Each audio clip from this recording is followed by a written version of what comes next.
तो मैं Devendra Saini the engineers classes Alwar के यूट्यूब चैनल पर आपका स्वागत करता हूं। पिछली क्लास में हमने पढ़ा था आवेश के बारे में और मैंने आपको समझाया भी था कि आवेश किस तरह से होता है और आवेश के कुछ एग्जाम्पल भी मैंने आपको दिए थे। जैसे मैंने आपसे कहा था कोई गुब्बारा था, गुब्बारे को सर पे रब किया अपन ने और बोर्ड पर चिपकाया, चिपक गया। इस तरह से बालों को ऊपर करके वो लड़की दिखा रही थी। तो मेरी आप लोगों से रिक्वेस्ट है कि इस क्लास को पढ़ने से पहले, कूलाम के नियम को पढ़ने से पहले एक बार आप पिछला वीडियो जरूर देखें जो मैंने आवेश के बारे में समझाया था।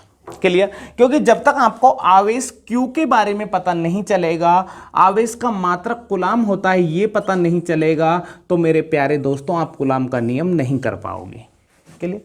ऐसा नहीं है कि असंभव है, असंभव तो नहीं है, लेकिन जो कंसेप्ट होता है समझने का उसमें थोड़ी आपको प्रॉब्लम आएगी।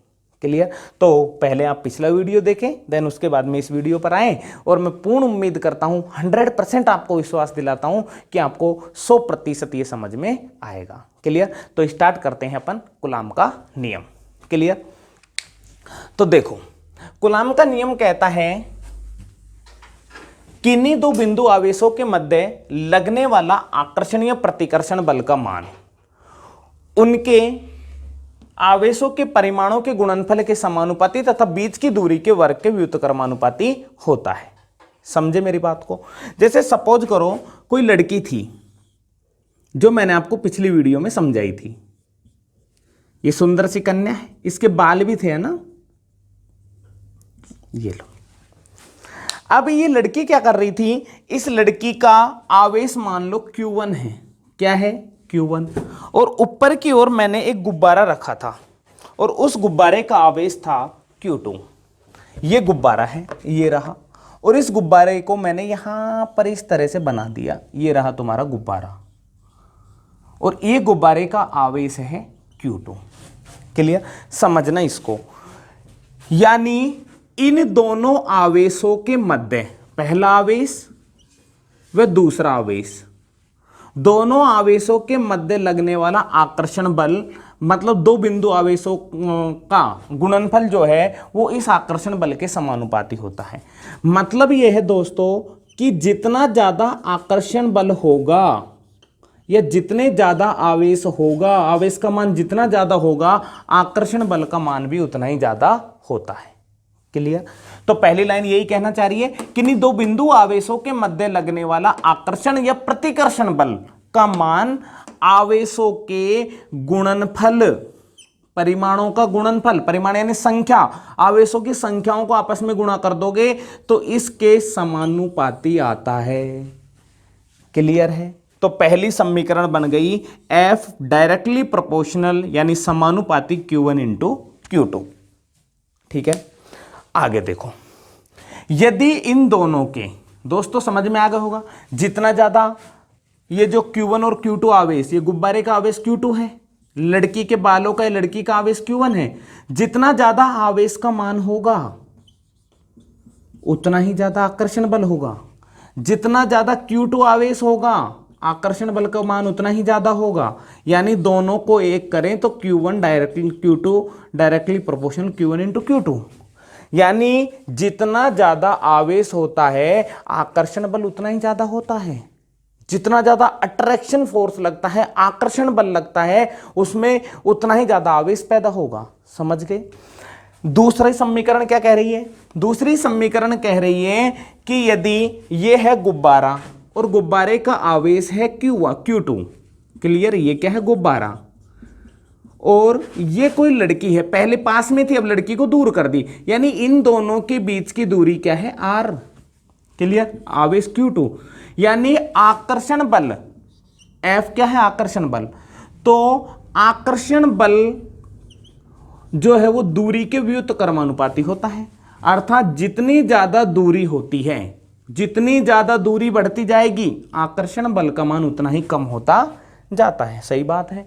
यदि मैं गुब्बारे को सपोज करो यहां पर रखूं और आपसे कहूं ये बोर्ड है, आवेश Q1, ये Q2, अब लो करवा के दिखा दो इसको, आकर्षित रोक के दिखा दो इस बोर्ड पर।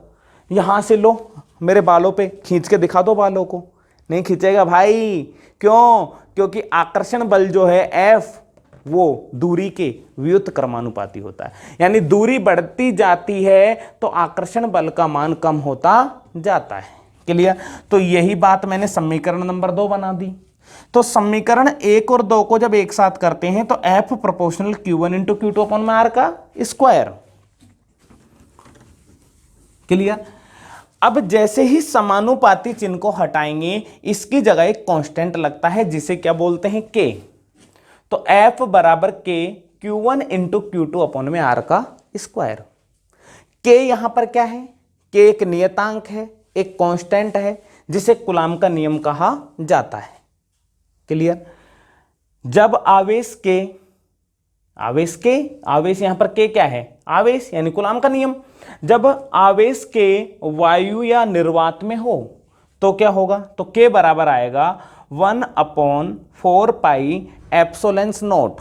यहां पर एप्सिलॉन नॉट जो है वो निर्वात की विद्युतशीलता होता है। क्या होता है? निर्वात की विद्युतशीलता, जिसे इंग्लिश में बोलते हैं परमिटिविटी ऑफ वैक्यूम, जिसकी वैल्यू फिक्स होती है 8.85 into 10⁻⁻12 coulomb upon newton into metre का स्क्वायर। क्लियर? जब ये एप्सिलॉन नॉट की वैल्यू को इस समीकरण में रखते हैं तो यहां से K बराबर आता है 1/4 पाई एप्सिलॉन नॉट का मान क्या है? 8.85 इंटू 10⁻⁻12।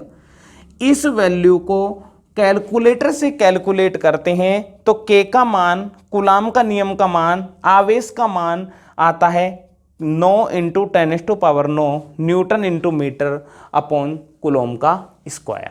क्लियर? यहां पर इसे मान लो समीकरण 4। क्लियर? जब समीकरण 3 में K का मान रखने पर, समीकरण 3 में किसका मान रखते हैं? K का मान रखने पर क्या आता है? F बराबर 9 into 10⁻9 Q1 into Q2 upon में R का स्क्वायर। ये फाइनल होता है आपका कूलाम का नियम। यहां पर F का मतलब होता है आकर्षण या प्रतिकर्षण बल। Q1 का मान होता है पहला आवेश या पहली वस्तु का आवेश। Q2 का मतलब होता है दूसरी वस्तु का आवेश। और R का मतलब होता है दोनों वस्तुओं के बीच की दूरी। क्लियर दोस्तों? तो ये आपका फाइनल कूलाम का नियम है। यदि आपको एग्जाम में आता है तो आपको इसी तरह से पूरा का पूरा सॉल्व करना होता है। क्लियर है? एक बार मैं आपको फिर रिपीट कर देता हूं। मैंने कहा किन्हीं दो बिंदु आवेशों के मध्य लगने वाला आकर्षण या प्रतिकर्षण बल का मान उन आवेशों के परिमाणों के गुणनफल के समानुपाती होता है। माना पहला आवेश Q1 है, दूसरा आवेश Q2 है। इन दोनों के बीच लगने वाला आकर्षण या प्रतिकर्षण बल क्या है? आपका F है। ये जो आवेशों को आपस में गुणा करते हैं, यानी आवेशों के परिमाण यानी संख्या का गुणनफल आकर्षण बल के समानुपाती होता है तथा बीच की दूरी के वर्ग के व्युत्क्रमानुपाती होता है। समीकरण 1 और समीकरण 2 ये लिख रखी है मैंने। समीकरण 1 और समीकरण 2। R क्या है? दोनों के बीच की दूरी। F क्या है? इनके बीच लगने वाला आकर्षण बल। Q1 क्या है? पहला आवेश। Q2 क्या है? दूसरा आवेश। F प्रोपोर्शनल Q1 Q2 दोनों समीकरणों को लिया। F समानुपाती Q1 इंटू Q2 अपन में R का स्क्वायर। समानुपाती को हटाओगे, कांस्टेंट लगेगा जिसे K कहते हैं। ये K क्या है? यहाँ पर एक नियतांक है जिसे कूलाम का नियम कहा जाता है। जब आवेश K किस किस बात पर निर्भर करता है, यानी वायु या निर्वात में हो, तो K बराबर आता है 1/4 एप्सिलॉन नॉट। एप्सिलॉन नॉट क्या होता है? निर्वात की विद्युतशीलता, जिसका मान 8.85 into 10⁻12 coulomb square upon newton into metre square होता है। जब इस एप्सिलॉन नॉट के मान को इस फॉर्मूले में रखा जाता है तो K का मान 9 into 10⁻9 newton into metre square upon coulomb का स्क्वायर आता है। समीकरण 3 में K का मान रखते हैं तो K का मान रखने पर यह वैल्यू आती है। इसके द्वारा दोस्तों आगे हम कुछ न्यूमेरिकलों को सॉल्व करेंगे। क्लियर है? यह आपका फाइनल कूलाम का नियम होता है। आप लोगों को ये समझ में आ गया होगा और इसको अच्छे से नोट्स बनाओ। यदि आपको समझने में कुछ दिक्कत आई है तो इस वीडियो को दोबारा देखें। क्लियर है? थैंक यू दोस्तों, धन्यवाद।